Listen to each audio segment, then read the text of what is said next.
ঢাকার হযরত শাহজালাল আন্তর্জাতিক বিমানবন্দরের কার্গো ভিলেজে শনিবার ভয়াবহ অগ্নিকাণ্ডের ঘটনা ঘটে। ওই সময় আগুন নেভাতে কাজ করেছে ফায়ার সার্ভিসের ৩৭টি ইউনিট। যোগ দিয়েছিল সিভিল এভিয়েশন ও বিমান বাহিনীর ফায়ার ইউনিটও। বিমানবন্দরের মতো এত গুরুত্বপূর্ণ স্থানে এই আগুন এত ছড়িয়ে পড়ল কিভাবে, কিংবা এই আগুনের সূত্রপাত কোথা থেকে হয়, এমন প্রশ্ন ওঠাটাই স্বাভাবিক। এ বিষয়ে বাংলাদেশ বেসামরিক বিমান চলাচল কর্তৃপক্ষ বেবিচকের chairman air vice marshal Mohammad Mostafa Mahmud Siddique বলেন, হযরত শাহজালাল আন্তর্জাতিক বিমানবন্দরের কার্গো ভিলেজে আগুনের সূত্রপাত ইম্পোর্ট কুরিয়ার সেকশন থেকে হয়েছে বলে মনে হচ্ছে। বিষয়টি নিশ্চিত নয়, তবে প্রাথমিকভাবে এমনটি ধারণা করছেন তারা। অনেকগুলো সংস্থা বিষয়টি নিয়ে কাজ করছে। ওয়ালটন এখন দেশের সীমানা পেরিয়ে পৌঁছে গিয়েছে 50টিরও বেশি দেশে।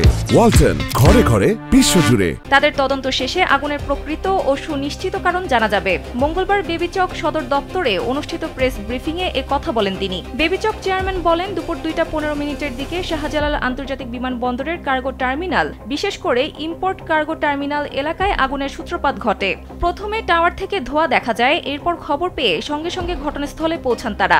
তিনি বলেন, প্রাথমিকভাবে ধারণা করা হচ্ছে আগুনের সূত্রপাত হয় ইম্পোর্ট কুরিয়ার সেকশন থেকে, তবে এটি এখনও তদন্তাধীন বিষয়। একাধিক তদন্ত কমিটি কাজ শুরু করেছে, সঠিক কারণ তারা বের করবেন। নির্ভরযোগ্য তথ্য ছাড়া কোনো মন্তব্য করা ঠিক হবে না।